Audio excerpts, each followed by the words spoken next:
अस्सलाम वालेकुम and welcome to V institute. और आज हम जो है बायोलॉजी के सिलेबस को बायोलॉजी के सिलेबस की रिकॉर्डिंग को शुरू कर रहे हैं। और आज हम शुरू करेंगे बायोलॉजी के पहले चैप्टर को, cells.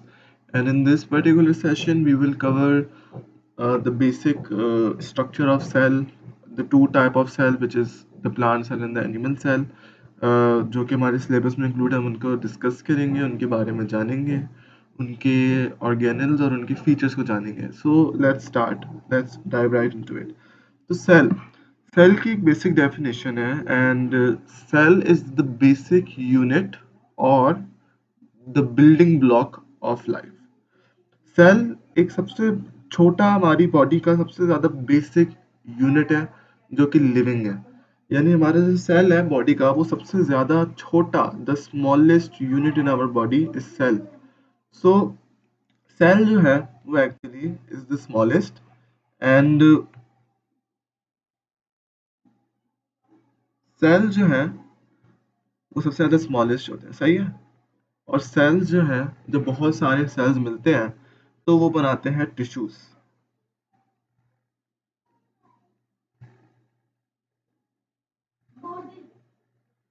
And then when tissues combine, और जब टिश्यूज वगैरह मिलते हैं तो हमारे पास बनते हैं ऑर्गन्स।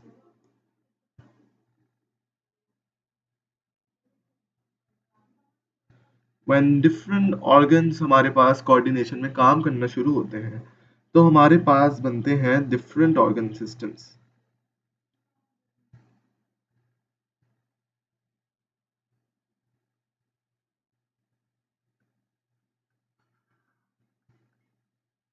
एंड देन हमारे पास जब डिफरेंट ऑर्गन सिस्टम्स मिलते हैं और सारे के सारे ऑर्गन सिस्टम्स मिलके काम करते हैं, then we get an organism. So for example हमारे पास कोई भी सेल ले लें, there are different type of cells हमारे बॉडी में जिनके अपने अपने फीचर्स होते हैं। सो डिफरेंट सेल्स मिले और उन्होंने कोई टिश्यू बनाया। फॉर एग्जांपल हमारे पास कोई एपिथेलियल सेल्स हैं, तो वो जब मिले आपस में तो उन्होंने एपिथेलियल टिश्यूज बनाए। देयर आर कनेक्टिव सेल्स, तो उन्होंने मिलके कनेक्टिव टिश्यूज बनाए। एंड देन इसी तरह से डिफरेंट टिश्यूज हमारे पास फॉर्म हुए, and then these different tissues जब आपस में मिले तो एक ऑर्गन बना। फॉर एग्जांपल स्टमक है, तो स्टमक में जो है वो कनेक्टिव टिश्यूज भी होंगे, और स्टमक में क्या कहते हैं, नर्वस टिश्यूज भी होंगे। स्टमक में जो है हमारे पास मसल टिश्यूज भी होंगे, तो ये सारे मिलके स्टमक बनाएंगे। सिमिलरली जो हमारे पास, और फॉर एग्जांपल अगर हम लेते हैं ऑर्गन सिस्टम को, तो ऑर्गन सिस्टम में फॉर एग्जांपल हमारे पास है digestive system, the system that is responsible for your digestion to say, take place in your body. So उस डाइजेस्टिव सिस्टम में हमारे पास डिफरेंट ऑर्गन्स है। फॉर एग्जांपल स्टमक भी है, ऑसोफेगस भी है, the intestines. And similarly there are different organ systems हमारे पास। सर्कुलेटरी सिस्टम है जिसमें ब्लड है, एंड जिसमें हार्ट है, जिसमें देयर आर वीन्स एंड आर्टलरीज। तो ये सारी चीज़ें हमारे पास डिफरेंट ऑर्गन सिस्टम मिलेंगे, और जब एक साथ काम करेंगे तो हमारे पास एक प्रॉपर ऑर्गेनिज्म बनता है। तो अब आपको समझ आ रहा होगा कि सेल जो है उसको हम बेसिक बिल्डिंग ब्लॉक क्यों कह रहे हैं, क्योंकि वो सबसे ज़्यादा बेसिक हमारे पास जो है वो यूनिट है, ब्लॉक है, जो कि जिससे लाइफ शुरू हो रही है। अब जो सेल है हमारे पास, वो एक एक्चुअली एक जेल लाइक सब्सटेंस से बनता है। It is a very has not been studied well, and it's called protoplasm.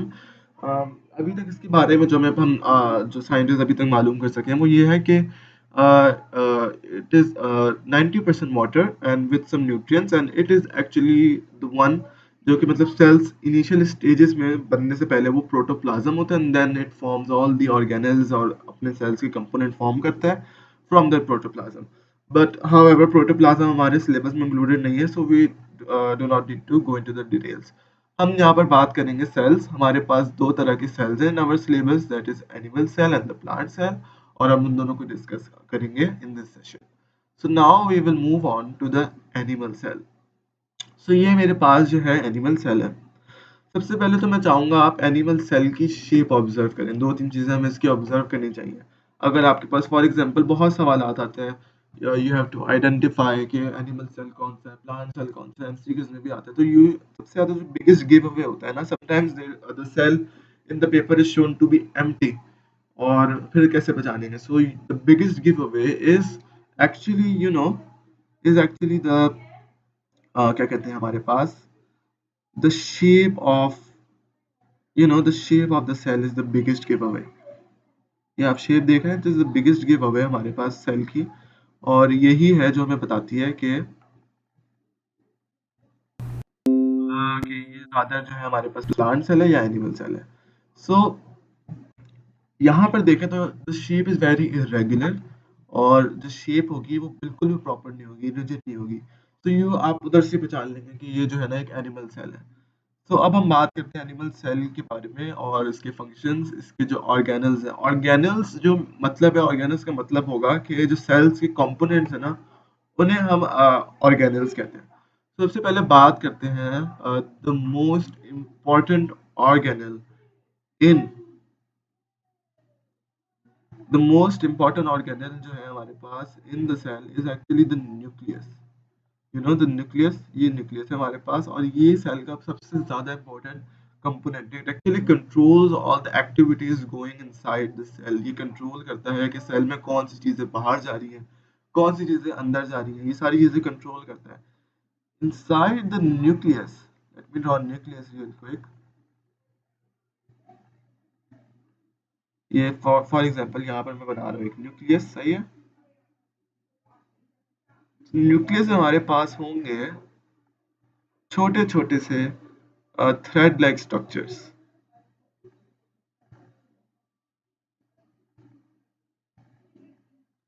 These are actually called chromosomes। ये जो हमारे पास, और ये बहुत इंपॉर्टेंट होता है, हम इनके बारे में बात करते हैं। These thread-like structures are chromosomes। chromosomes जो हैं वो डीएनए में कोडेड होते हैं। They contain DNA.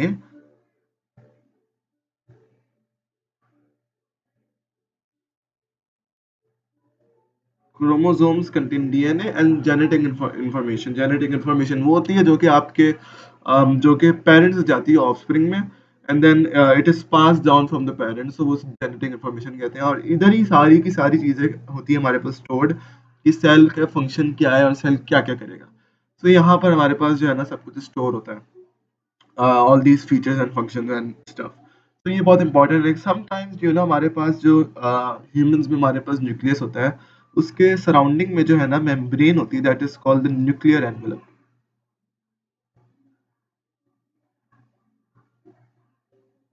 Not all organisms contain it, but humans do.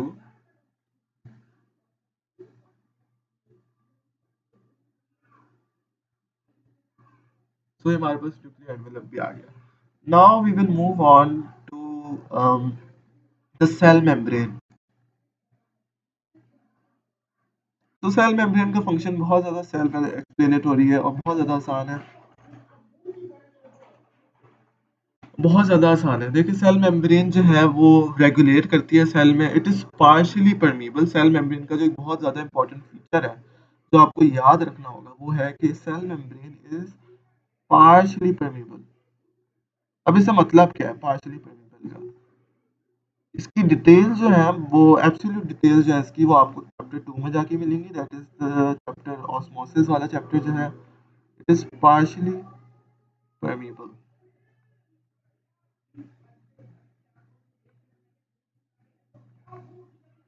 Partially permeable का मतलब ये है कि ये कुछ चीज़ों को अंदर आने और जाने दे सकता है, और कुछ चीज़ों को अंदर आने जाने नहीं दे सकता। That is what it means. अगर कोई चीज़ परमीबल होगी, एब्सोल्युटली परमीबल, तो वो किसी चीज़ को रोक नहीं सकती, वो किसी चीज़ को अंदर बाहर जाने से रोक नहीं सकती। अगर कोई चीज़ बिल्कुल परमीबल नहीं है, इम्परमीबल है, तो उसका मतलब ये होगा कि वो ना किसी चीज़ को अंदर आने दे सकती है, ना वो किसी चीज़ को बाहर जाने दे सकती है। तो सेल मेम्ब्रेन जो है वो हमारे पास पार्शियली परमीबल है। इसका मतलब है वो कुछ चीज़ों को अंदर आने दे सकती है, कुछ चीज़ों को अंदर आने नहीं देगी, और कुछ चीज़ों को सिमिलरली बाहर जाने देगी, और कुछ चीज़ों को बाहर जाने नहीं देगी। फॉर एग्जांपल हमारे पास जो ऑर्गेनेल्स हैं सेल के, वो अब सेल मेम्ब्रेन उनको बाहर जाने नहीं देगी।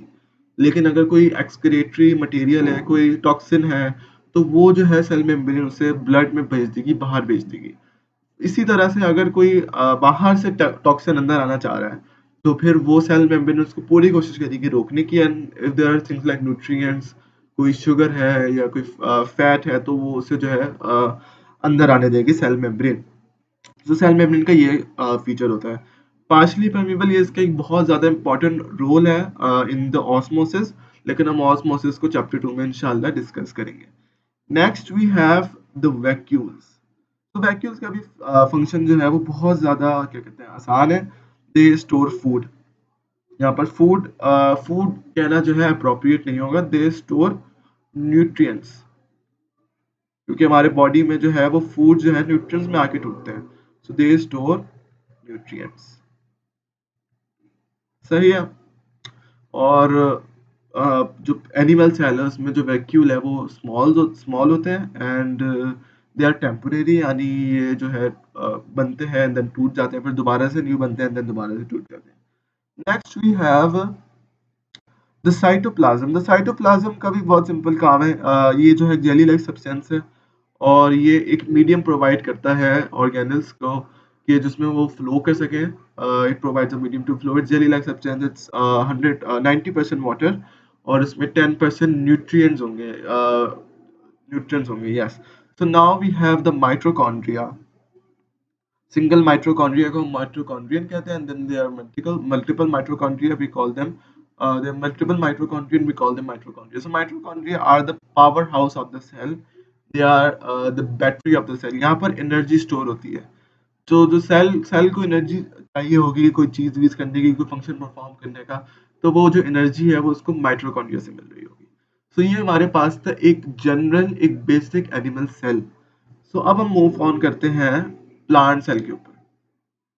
सो प्लांट सेल, सबसे पहले तो मैं चाहूंगा आप लोग बिल्कुल इसकी शेप ऑब्जर्व करें। सो यू सी इसकी जो शेप है वो बिल्कुल हमारे पास है वेरी रेगुलर। सही है। सबसे पहले हम लिख लेते हैं, यहाँ पर हम बता देते हैं कि इट्स इरेगुलर। सही है। आप देख लें कितना रेगुलर शेप है। और यहाँ पर हमारे पास देखें इट्स सो इरेगुलर और इट्स वेरी रेगुलर और प्रॉपर और रिजिड शेप है। तो ये प्लांट सेल का एक फीचर है। अगर आपको आइडेंटिफाई करना है, यू वोंट आइडेंटिफाई इट कि उसमें कितने क्या उसमें क्या है और क्या नहीं। समटाइम आपको जो पेपर में डायग्राम बनी होगी वो बिल्कुल खाली होगी। You will just have to identify from this shape. So ये रेगुलर होगा तो आप इसे पहचान लेंगे कि ये जो है हमारे पास एक प्लांट सेल है। अब यहाँ पर जो क्या कहते हैं प्लांट सेल और एनिमल सेल में जो कुछ ऑर्गेनल्स हैं वो बहुत ज़्यादा कॉमन होंगे। फॉर एग्जांपल जो न्यूक्लियस है उसका वही फंक्शन है जो कि उसमें एनिमल सेल में था। वही क्रोमोसोम्स, वही डीएनए और वही जेनेटिक इंफॉर्मेशन जो है वो उसमें स्टोर होगी। सारे के सारे it will control the cell. सही है। इट सेल मेम्ब्रेन का भी वही फीचर है। आने देगा कुछ को नहीं आने देगा, ऑर्गेनल्स को रोकेगा, न्यूट्रिएंट्स को बाहर जाने देगा, अंदर आने देगा, टॉक्सिन्स को बाहर निकालेगा। माइटोकॉन्ड्रियन का भी वही फंक्शन है। It is a powerhouse of the cell. सही है। अब जब डिफरेंस आता है और जो साइटोप्लाज्म है वो भी बिल्कुल उसका भी वही फंक्शन है। जेली लाइक सब्सटेंस में सब कुछ फ्लो करेगा। अब जो हमारे पास टू एक्स्ट्रा हमारे पास जो है यहाँ पर ऑर्गेनल्स हैं, that is the cellulose cell wall and then chloroplast. These are entirely different organelles जो कि हमारे एनिमल सेल में नहीं थे। And then vacuole is also pretty different. So सही है। अब हम पहले वैक्यूल की बात कर लेते हैं। सबसे पहले जो प्लांट का वैक्यूल है वो परमानेंट होता है। यहाँ पर लिखा हुआ भी है it is a permanent vacuole. और ये जो है कभी भी अपनी जो है क्या कहते हैं ये परमानेंट रहता है जब तक सेल जिंदा रहेगा, जिंदा सलामत है सेल। हमारा जो वैक्यूल है वो भी जिंदा सलामत रहेगा।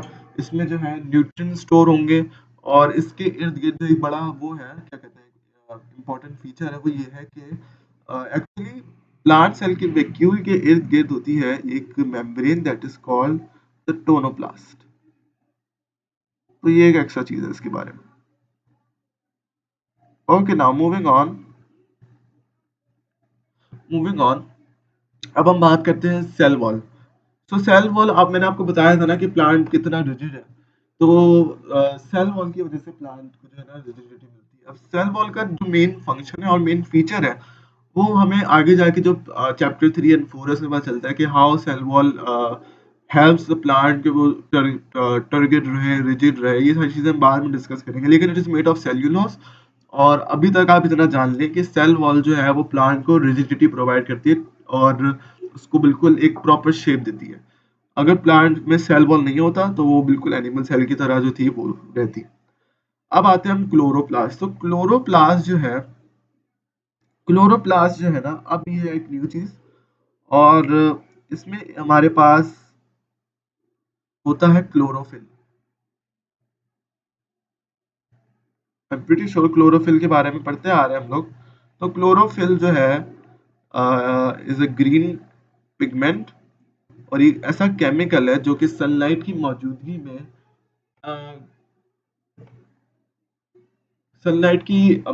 में प्लांट का जो है वो ग्लूकोज बनाता है, सिंथेसिस करता है ग्लूकोज की सिंथेसिस। तो ये हमारे पास जो है ना वो क्लोरोफिल है। क्लोरोफिल जो है वो एक ग्रीन पिगमेंट है, सनलाइट से वो एनर्जी लेता है और ग्लूकोज की सिंथेसिस में मदद करता है। सो क्लोरोप्लास्ट की वजह से प्लांट जो है वो अपना खाना खुद बना सकते हैं, दे मेक ग्लूकोज। और फोटोसिंथेसिस भी एक ऐसा ही प्रोसेस है जो कि फोटोसिंथेसिस की जो बेसिक डेफिनेशन है वो यही है कि it is a process of synthesis of glucose by using sunlight और द एनर्जी फ्रॉम सनलाइट। तो ये हमारे पास जो है प्लांट सेल का स्ट्रक्चर यहाँ पर हमारा कंप्लीट हो गया। सही। अब हम मूव ऑन करते हैं। सो ये भी बहुत ज्यादा रिपीट चीजें पेपर्स में आती है, that is the difference of animal cell और प्लांट सेल। हम इनके बारे में बात करते हैं। सबसे पहले जो सबसे नोटेबल डिफरेंस है वो ये है कि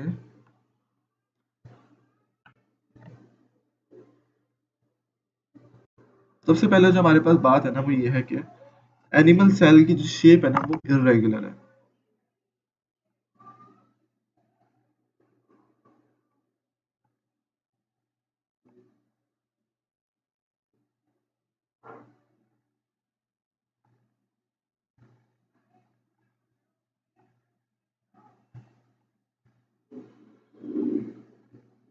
इरेगुलर शेप।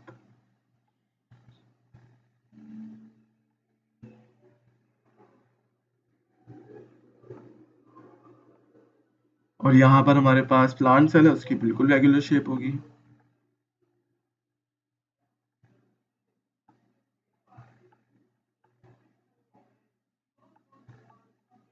नेक्स्ट हमारे पास और जो चीजें हैं वो ये है कि यहाँ पर हमारे पास एनिमल सेल में जो है वो टेम्परेरी वैक्यूल्स होते हैं।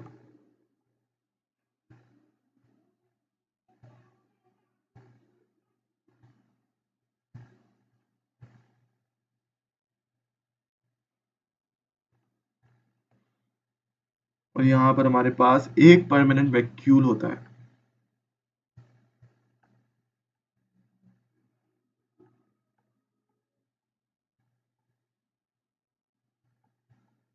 That's it. और भी डिफरेंसेस है। फॉर एग्जांपल यहाँ पर जो है हमारे पास सेल वॉल एब्सेंट है। एनिमल सेल में आप देखा था सेल वॉल हमारे पास नहीं थी। Cell wall is absent.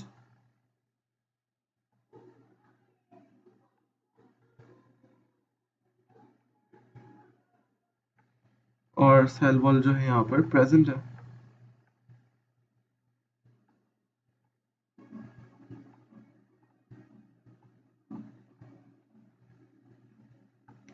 यहाँ पर क्लोरोप्लास्ट एब्सेंट है। Animal do not need chloroplast, so chloroplast is absent.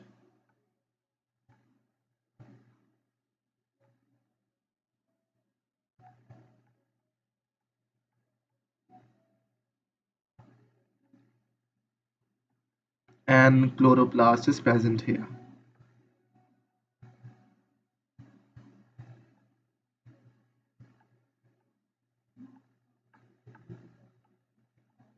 So ये हमारे पास है सेल। और हमने आज डिस्कस किया सेल को। सेल की हमने बेसिक डेफिनेशन जानी और हमने जाना कि why it is a basic unit of life. हमने उस डेफिनेशन को प्रूव किया। Then we moved on to the animal cell. हमने एनिमल सेल के न्यूक्लियर को डिस्कस किया। This is something very important. And then we discuss उसके organelles को हमने डिस्कस किया, उसके बारे में बात की। इनके फंक्शंस आपको याद होने चाहिए। Feature of cell membrane, vacuole का फंक्शन, साइटोप्लाज्म का फंक्शन, ये सब हमें पता होना चाहिए। Then we move on to plant cell. हमारे पास जो चीजें थी हमने उनके बारे में बात की। And then we finally discuss the differences in animal and plants. And so I hope this video से आपने कुछ सीखा होगा. इंशाल्लाह हम नेक्स्ट वीडियो में डिस्कस करेंगे द स्पेशलाइज्ड सेल और किस तरह से सेल जो है वो अडॉप्ट करते हैं. अल्लाह हाफिज.